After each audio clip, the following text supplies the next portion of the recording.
Hello everyone and welcome to Bock Community Garden's Best Practices for 2025. This video will be a mix of recorded audio, phone video captured from our May 3rd in-person session, and recycled bits of our Best Practices presentation from 2024. That means there will be a variety of audio quality, including wind noise from the live videos. Shout out to everyone who attended the in-person session. We had a great time meeting our fellow gardeners, swapping tips, and telling tales. Here's an overview of what we'll be covering today. Some of this will be repeat information from other videos, but it's valuable information and worth repeating. Now let's do this. First, let's have a refresher on the rules that get broken most often: tool care and gate etiquette, plus a hose coiling tip. I've already talked in the orientation videos about why it's important to take care of the tools, so now I'll give you a demonstration of what to do after you've gotten most of the dirt off at your plot. The first part, which is clearing off most of the dirt at the plot, because you do have weed seeds or soil pathogens in your plot. You want to keep them in your plot and not share them with everybody, just like you don't want them sharing theirs with you. So this is looking pretty clean. We can take it over to our sand barrel, which has been nicely topped up. So basically just, and that'll help remove any of the smaller stuff that you couldn't get with your hand, your glove, your stick of wood, or the wire tool brushes that are on the tool shed. Anything that's a clipper, do not use on the sand. If it's a longer tool and it's on the other side, we do have the bar. We do actually put the handles behind the bars because that helps keep it secure. If you're putting stuff up behind the bar, if it's a rake, turn it around if you can. That way, if it does fall out, it's hitting you with the backside versus with the tines. So I'm going to talk about how to coil hoses so that they don't kink. And so the thing that makes a hose kink is when it's got a twist in it, and then that twist gets pulled tight.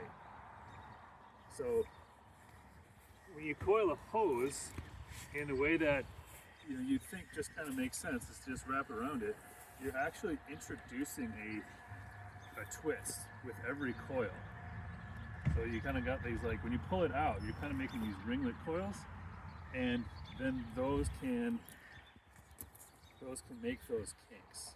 And the kinks stop the flow of water.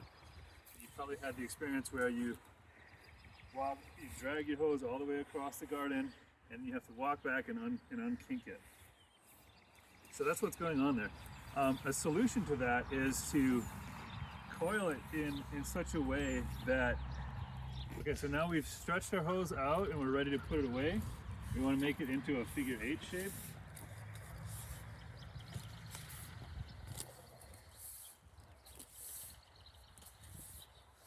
So each coil is making a little twist, but the other coil is twisting in the opposite direction. So then when you pull it out, each twist kind of undoes itself and the whole thing just stays flat. Hello, my name is Dan DeLacy. I'm a member of the Bock Community Garden Board. I'm here to talk about gate etiquette. If you see the gates not fully closed, please close them each and every time. And if you're just going out for a minute to your car, or somebody's behind you and you think they're going to be there in 30 seconds or a minute, you can wait for them, but don't just walk away from the gate, because once the rabbits are in here, they have voracious appetites and they can do some damage.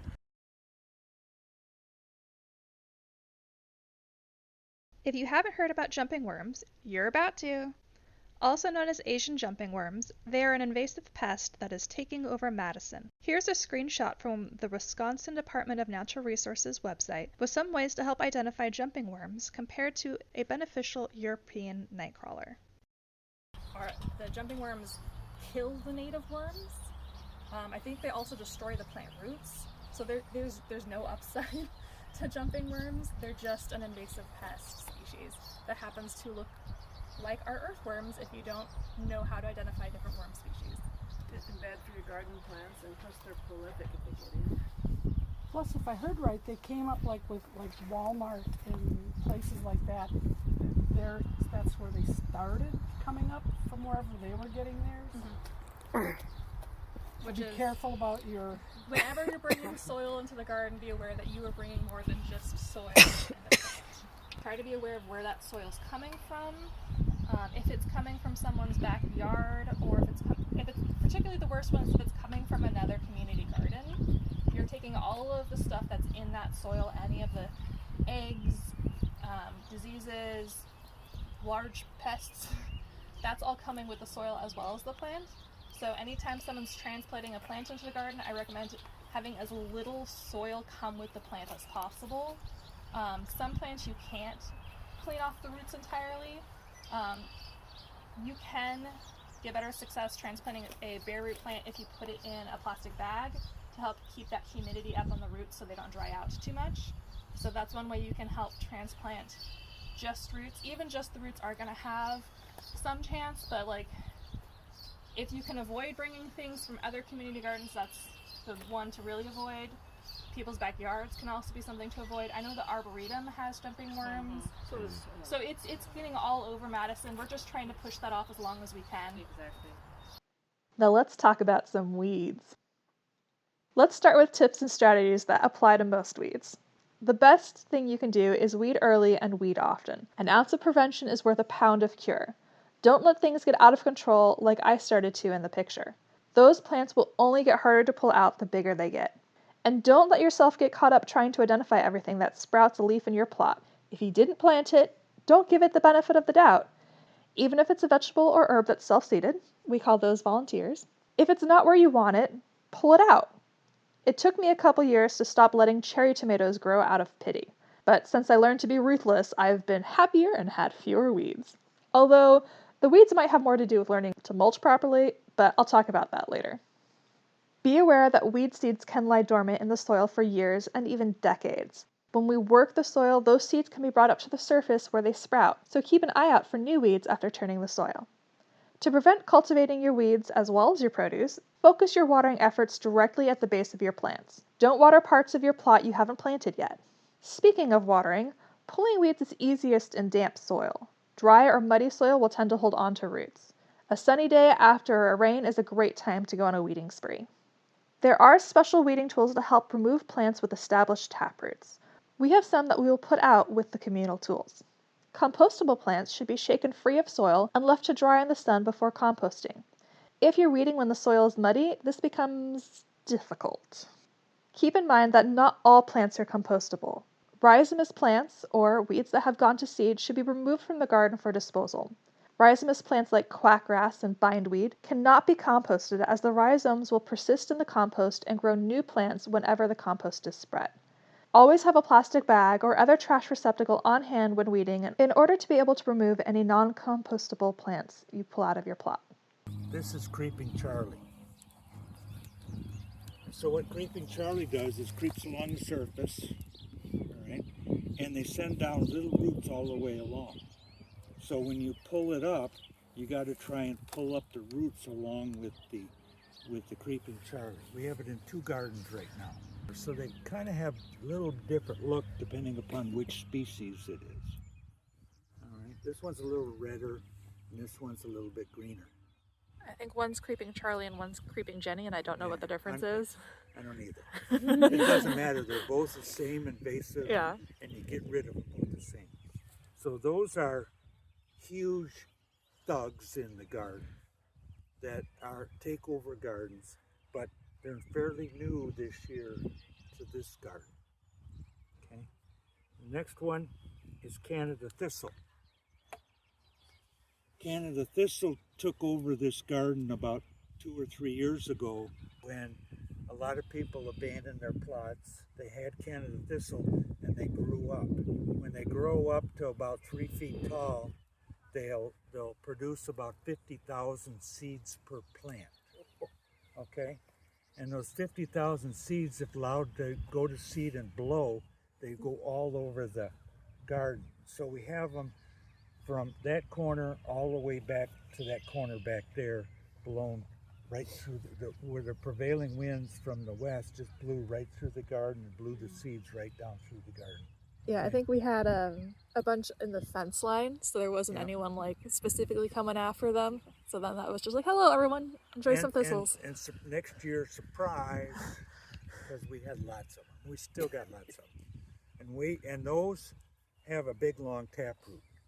And you got to get something like a potato fork in and pry it up so you can get as much of it as you can. All right?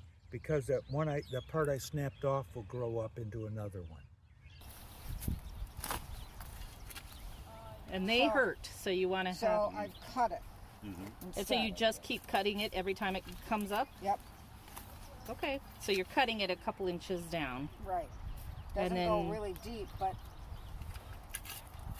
Yeah. that's what I'm suggesting. Now, it's not perfect, but it's not perfect to pull it either. It Yeah. just makes more. But if you keep doing that, it can't photosynthesize, and it doesn't. Eventually, it gives up. All right, but you got to get them. You can't let them go to seed because then otherwise we got lots. So this is called bindweed. Bindweed. So it's in about eight or 10 gardens in this corner. It also goes all the way out to the wood pile out there. Bindweed grows 15-foot long, 20-foot long root systems. And they don't go down, they go horizontal right at the surface or under the soil, okay? And They go down like 6 feet too. do they? Yeah, you can't dig them out. You can't dig them out because the root system's so fine and thin that they just snap, all right? So what we have to do is stop the photosynthesis. And all we do is pick off, every time they come out of the ground, we pick them off. Every time we pick them off. And so if you see one of these gardens over here with lots of them, and there's a gardener over here, just volunteer. Can I spend 10 minutes helping pulling off or picking off your bindweed? And once you pull it off, you can put it in the compost pot. It ain't gonna hurt nothing. Okay, but the roots will try about 2 or 3 times to send up more bindweed plants, and after a while it'll give up. It comes up in the pathways. It comes up in your garden. What it likes to do is climb. So it'll climb in the fence line between the gardens. It'll climb. This one here, anybody know what this weed is? No. Looks like mint. This is mint. We don't allow mint in the garden, and once it gets in the garden, it turns into a weed. So we have it in 2 gardens over here, 41, 40, somewhere in there. And the gardeners know about it. They inherited it with their garden, and they're trying to get rid of them. But it spread from one garden into 2 more. So we don't allow mint don't plant mint. If you really have to have mint, put it in a pot that does not have any, and if it's got a hole in the bottom of the pot, make sure there's a pan under it, because it'll go down the hole into the soil and then it will go out from there. It escapes. And the mugwort, each mugwort plant doesn't send out 50,000 seeds a year. They send out 500,000 seeds. Okay, and so they went to seed in that garden, and they propagated. In the next year, mugwort just filled that garden and surprised us. And so we burnt the mugwort, and then quarantined that garden for a whole season and put landscape fabric down, and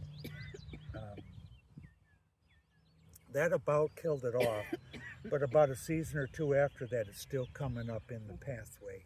And over in 89, I think it is. It's Nancy's. Yeah. But we're not letting it go to seed, and we're digging it up when we see the small plants coming up. And so it's not photosynthesizing, and we've got it. You just So gotta. that's a good thing. Mugwort is an excellent success that we've all fought and done a good job of getting rid of. Crabgrass, we have, it has a big root system, and if you take your big long blade or or a potato fork that you can pry up the soil and they pull out. And these are full of rhizomes. And all these little rhizomes will grow into a plant. And That's so the white stuff. Yeah. all these little white shoots. All right. That's why you see crabgrass or quackgrass, or there's all kinds of different names for it. But you find it in clumps because that's the second year it's already sent up stuff. So at first year it just has a small plant, and then next year it has a clump. Then next year it's a bigger clump. And so the clump gets bigger and bigger. And now we got about 4 gardens that it's taken over the garden.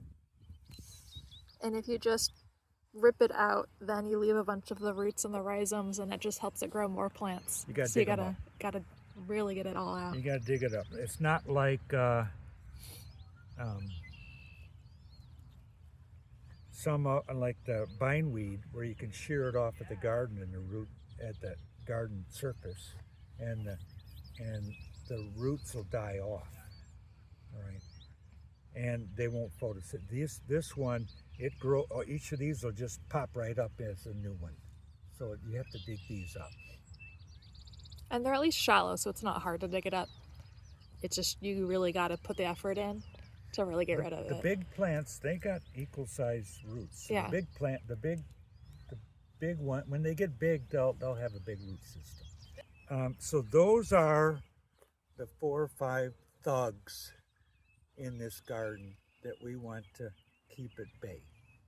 Now we can move on to the fun stuff. Most things from here on will be suggestions or options that you can take or leave as you garden. I do have at least one rule coming up though, so see if you can spot it.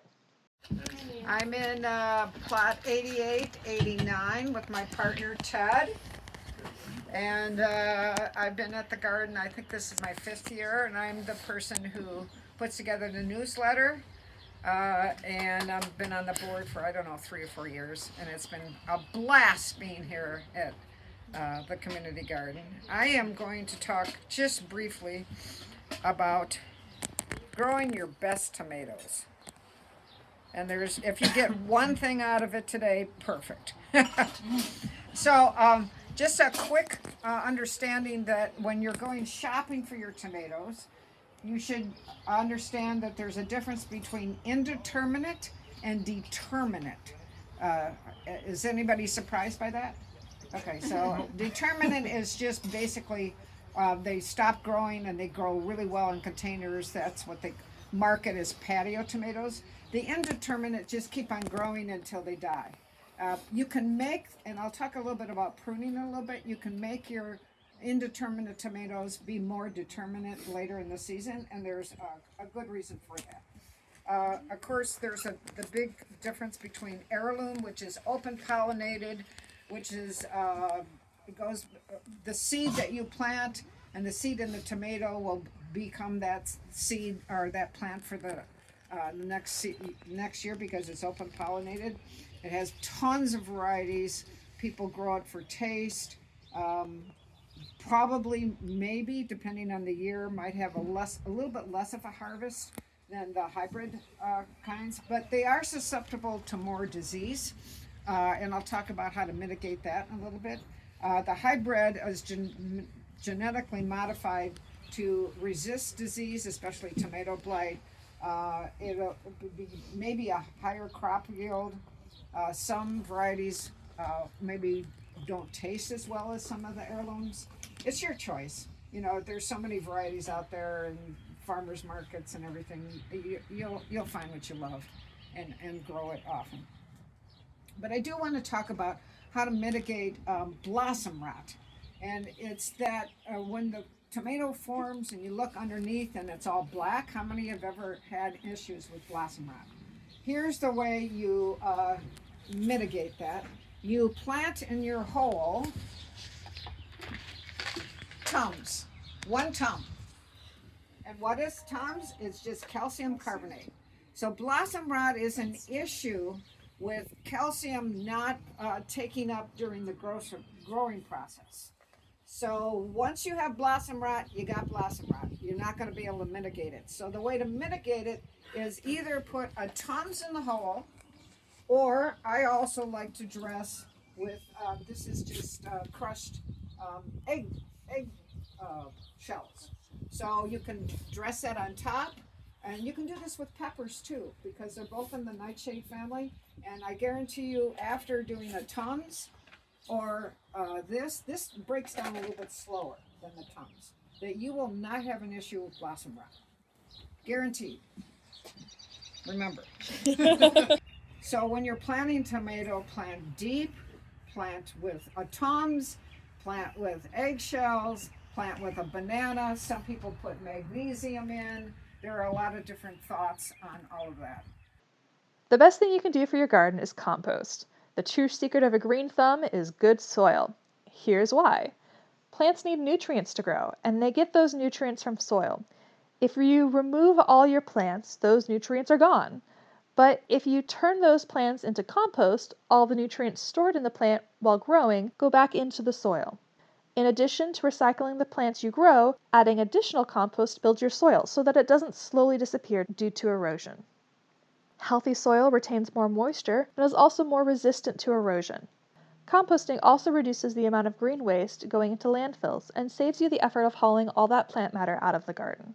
Good things to compost include compostable weeds and dead or dying plants. Some overripe produce can be composted, but be aware that plants like tomatoes and squash have seeds that require high temperatures to kill. Hay mulch can also be composted, so you don't need to haul it away when it starts to break down. You can compost your kitchen scraps in the garden as long as you don't include any meat, dairy, or poultry products, as they can carry disease and will absolutely result in rats or raccoons in the garden. That's a big no thank you.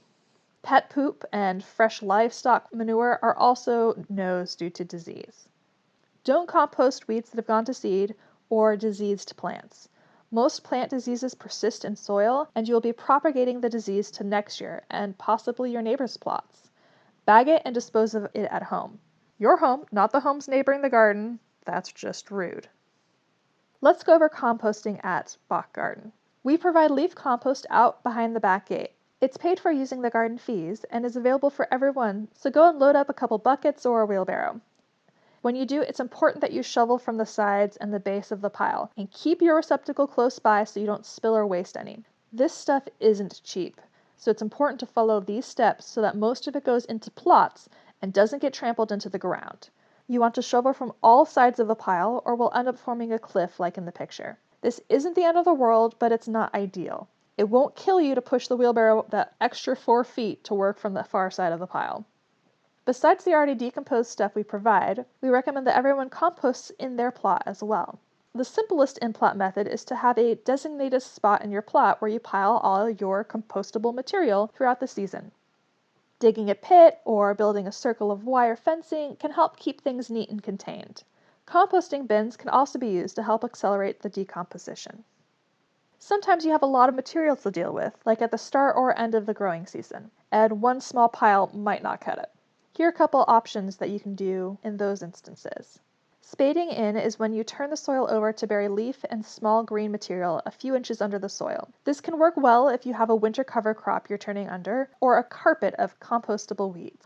Walking backwards allows you to work without walking on the freshly turned soil and immediately compacting it. Holding the blade at a 45-degree angle is recommended for optimal ease of turning the soil.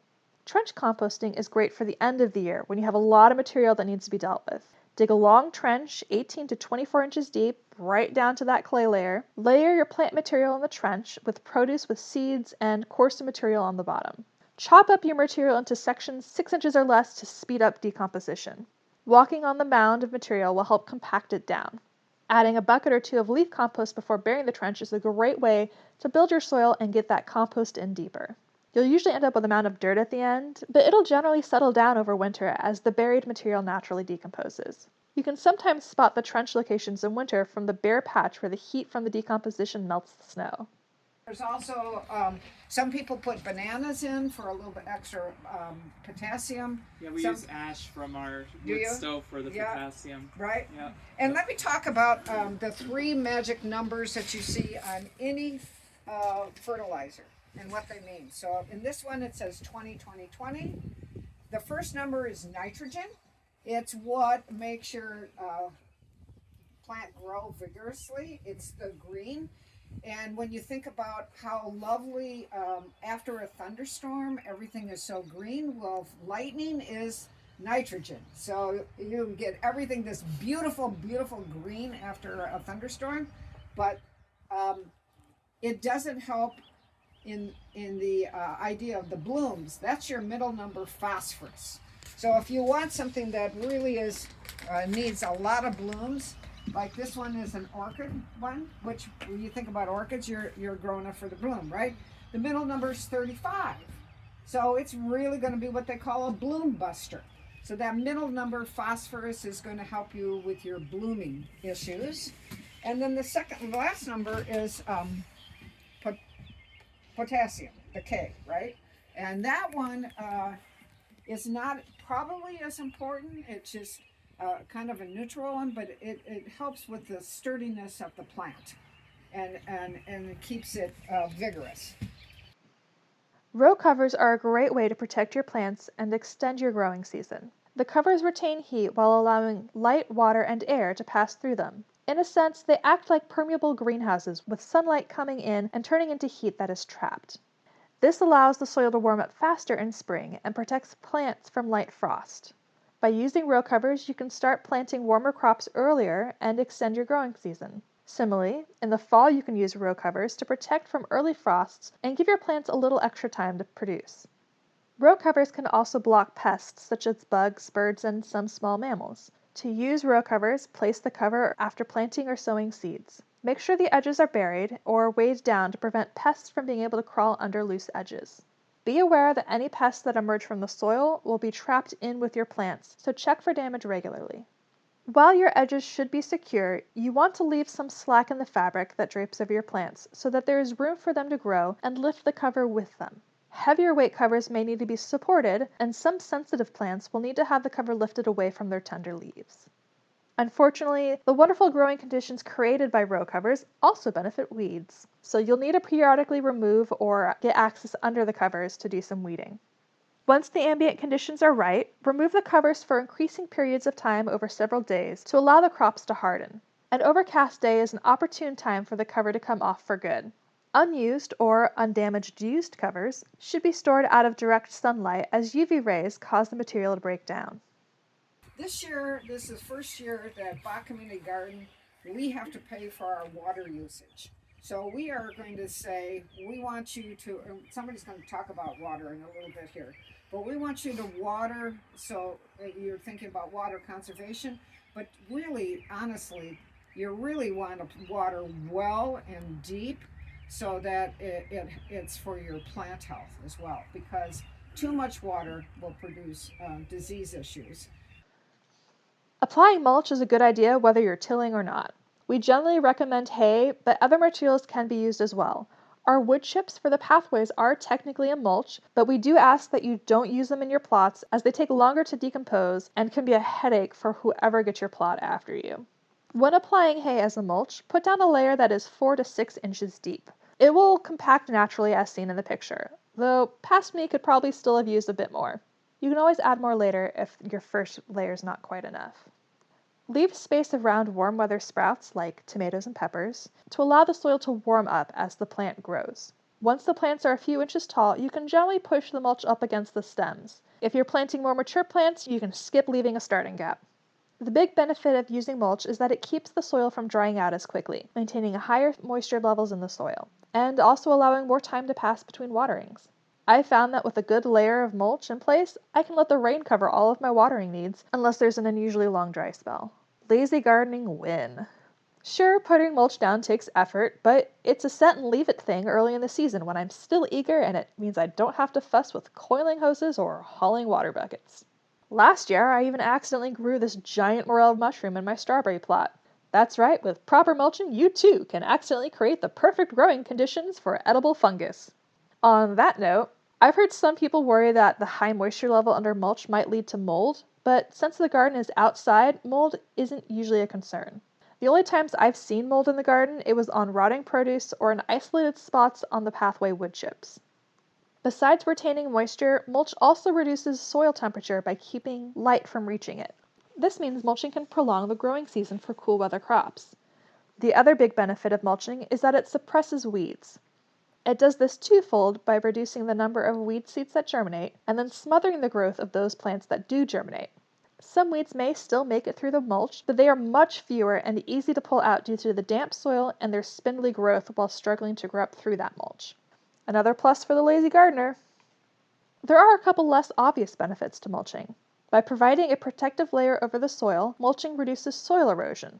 It also prevents soil particles from getting splashed up onto plants when it rains or during watering. This keeps your plants and produce cleaner and reduces their exposure to pathogens carried in the soil. Mulch can also improve the quality of produce like cucumbers, melons, or squash by preventing them from resting directly on the soil. The only downside for mulching that I found while researching it is that it can increase slug activity. It can also provide the perfect environment for our resident voles to hide in.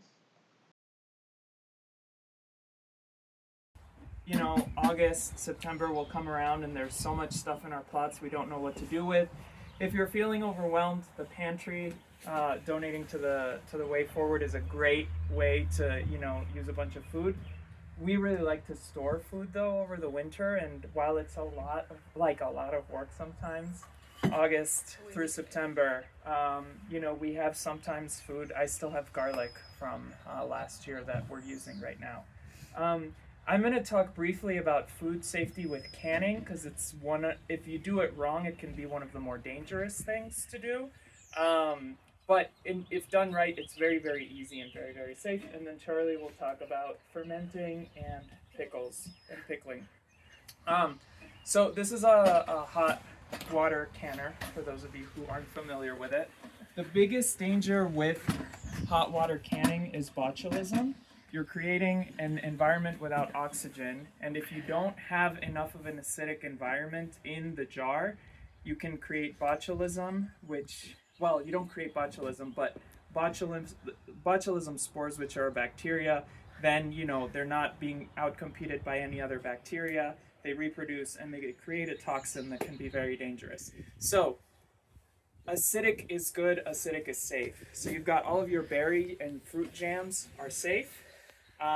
If you don't have a berry jam, so if you have something like a peach or a mango, which we don't grow here, but you're not sure, or an apple, look it up. If it's a berry jam, it's safe.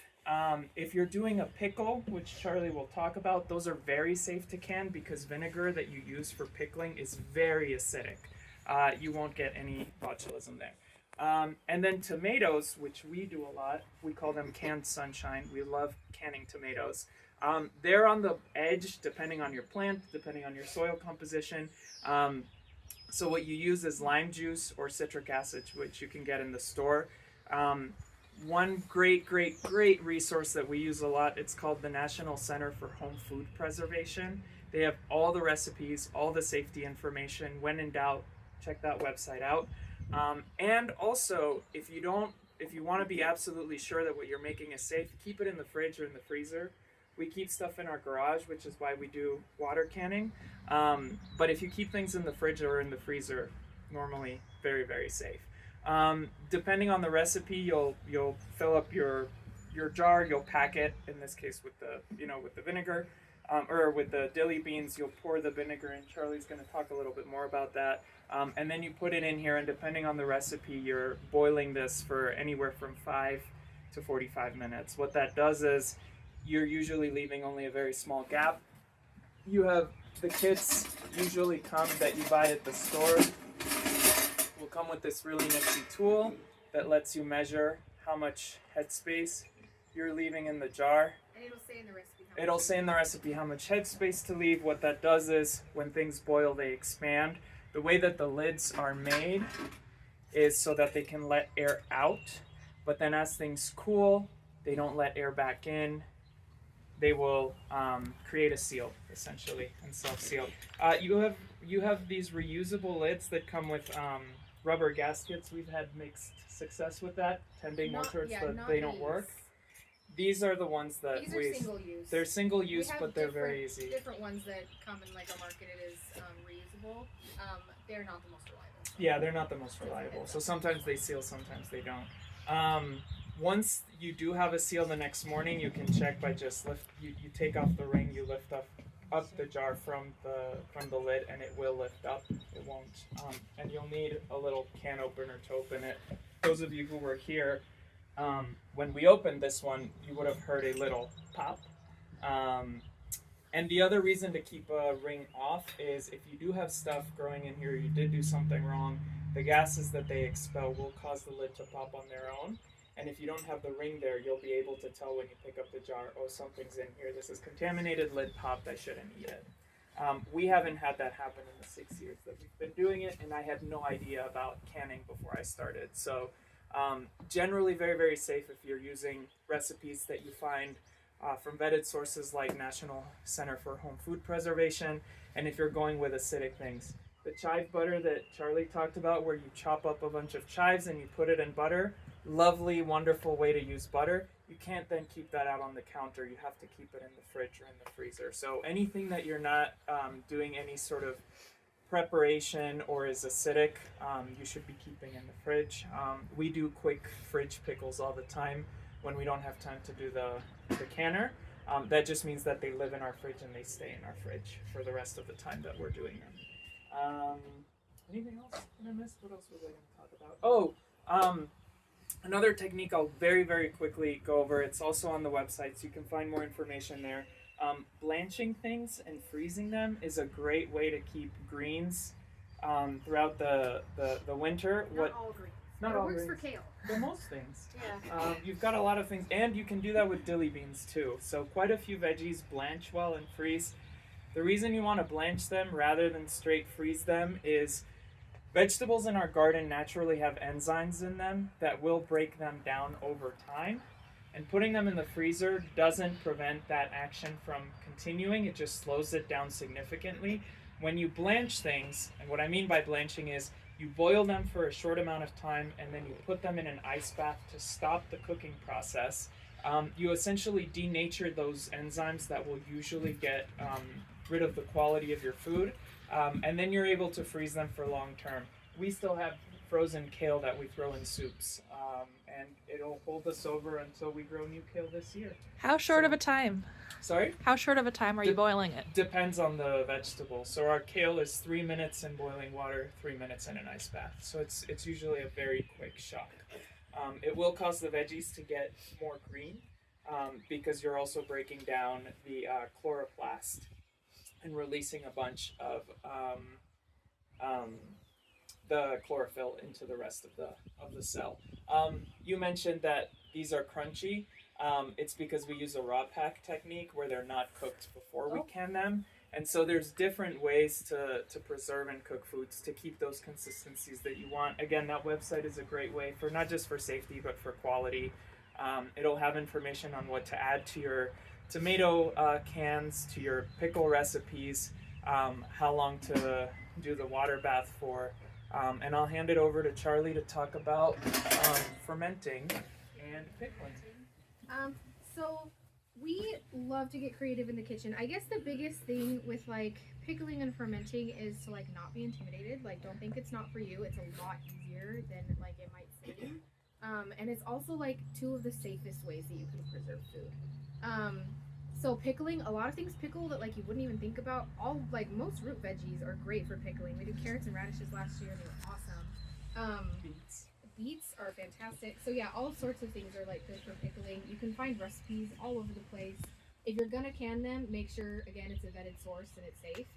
If you're not gonna can them, you can just do a quick pickle, which is where you just keep it in the fridge and eat it within a couple weeks. So yeah, pickling is super easy. It's usually just you put your veggies in with whatever you want to flavor it, and then it's just a mixture of vinegar and pickling salt usually in different ratios. So some recipes use sugar too, or different, mustard seeds or flavorings. Yeah, lots of different flavorings, lots of different possibilities. It's so fun. Like pickling is my favorite thing in the world. I just want everybody to like get on the pickle train. And like I don't know, it's just so easy to be creative. And then fermenting is one that sounds scary, but it's not. Last year we fermented cucumbers and made like these fantastic sour pickles that I ended up turning into like a Polish pickle soup that was so good. Like, and it's so easy. You really just kind of let it sit. Like, you let it do its thing. Again, there's instructions for all sorts of stuff online, different flavorings. There's things with fermenting that can look scary. Sometimes there's like a scum on top. Literally, just scoop it off. And it's totally fine. Well, because you're doing high salinity brines. Yeah. And nothing other than lactobacteria usually lives on there. Exactly. So it's like. Is that at room temperature? Yeah. Yeah. Let it sit on the counter. Yeah. You just need to keep it away from the light. Yeah. The coolest thing I think that I fermented last year was, so I have a couple milkweed plants that keep coming up in my plot. So I picked a few of the blossoms and I fermented the blossoms to make a cordial. And then I turned that into syrup, so I milkweed blossom cordial syrup, which is delicious. So yeah, it's, anyway, I guess basically my main message is like, don't be intimidated. It's super fun. Like, get creative.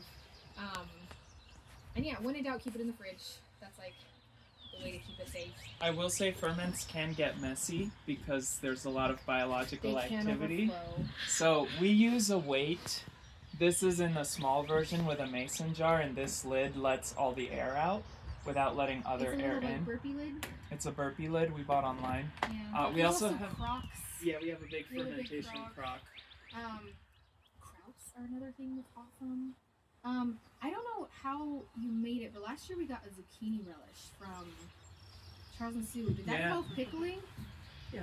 That was so good. Like, you can just like instead of like cucumber relish, like zucchini relish. Like, there's so many ways to get creative and just like not be intimidated. Yeah. Just like You can explore also, things. you It's can also super make sauerkraut fun. by the quart, which I've done for years, and it's always worked. Yeah. I don't have to have a big crowd. I just make it by the quart and it works. Yeah. Make sure it stays under the brine, your veggies. Yes, that is important. Otherwise, that's what that's the how you weight is get for. contamination. You have to keep it submerged. That scum that I mentioned, scooping it off the top, like, just scoop it off, but as long as it's on the top, as long as it's not like all over the veggies, like like touching them. That's the point of like keeping them submerged, just so that stuff looks good. It'll smell funky like yogurt. If it smells rotten, throw it out. Again, use common sense and follow vetted recipes online. Yeah. Fermentation is a lot safer than canning just because you're not dealing with something like botulism. Yeah, fermentation. And you can can ferments, but then you get rid of the probiotic activity because you're killing the microbes inside of there that have done the fermentation. And you have to be extra careful about having the right acidity. So you need either a pH strip or a pH meter to make sure you fermented it enough and let it get funky enough to have a. I don't think we've canned any of our ferments. We mostly just keep them in the fridge. We keep them in the fridge. But, Kimchi. kimchi's always good. Do not try fermenting kale. We tried that once. It was awful. It smells really, really bad. It was so bad. Our whole house smelled like sewage had overflowed for a good week. I tried to keep it going. I had high hopes for that kale. I tried it. It tasted okay, but the smell was not worth it. It was bad.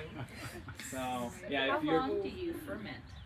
Depends on how funky depends you on like what things. you're fermenting and how funky you like things. I think for the pickles, it was like a week minimum, but you could keep it going like longer. To 3 or 4 Yeah, weeks. and it'll say in the recipe. Yeah. So, yeah. I like my ferments funky. Charlie likes them a little bit less. For the sauerkraut, it just tells you when it's done. Yeah. It stops oozing. Yeah, Exactly. that's true. Yeah. Yeah. Usually 2% brine solution by weight, so you weigh out your kraut. And that's the other thing too, depending on the recipe. If you have vegetables with very, very high water content, like for example a kraut, then you're just adding salt and massaging it to release the water, and it creates its own brine. Kraut is super cool. Kraut is really fun to make. You get other stuff that you need to add water, and so then the recipe will vary. Come find us. Come ask us questions. Yeah. We're always trying new ways to preserve our food, and like we said, I mean, with both garlic, kale, and tomatoes last year, not this year, but we still have things still from. have 'em. I We guess the just longest finished our campaign. the longest thing we've had is we had a bumper crop of peppers, and we still have those pickles. They're like 3 or 4 years old in our garage. They're just hanging out there. Still using them. Anyway, Thank you. The things I've talked about are by no means exhaustive, and I recommend every gardener go out and do their own research to find the style of gardening that works best for them. Talk to your gardening neighbors to find out what they're doing and what has or hasn't worked for them in the past. You might learn something new, or even make a friend. But what if you're never in the garden at the same time as your neighbors, or maybe you don't like talking to strangers? Then it's time to go on a Google adventure. The internet is full of gardening resources, including articles, videos, garden planner programs, and forums. To get started, I recommend checking out one of our local resources, the UW Extension. The UW Extension has an online learning store with hundreds of documents about gardening, including topics specific to our area, such as local pests or the best cultivars for our part of Wisconsin. Don't be scared off by the prices. All of the documents can be downloaded as PDFs for free. The pricing is just for a physical copy. To download a document, simply click on the document you're interested in to open up its description page. Once there, click on the button that says View Publication. And ta-da! A new window should open with the PDF. From there, you can download it, print it, or read it online. Alright, that concludes our best practices. If you have any questions, please email us, or ask us if you see us in the garden. I encourage everyone to come to future in-person sessions. It might take longer, but there's a lot more information than I can include in these videos. Thank you, and good luck with your gardens. And don't forget to close the gates.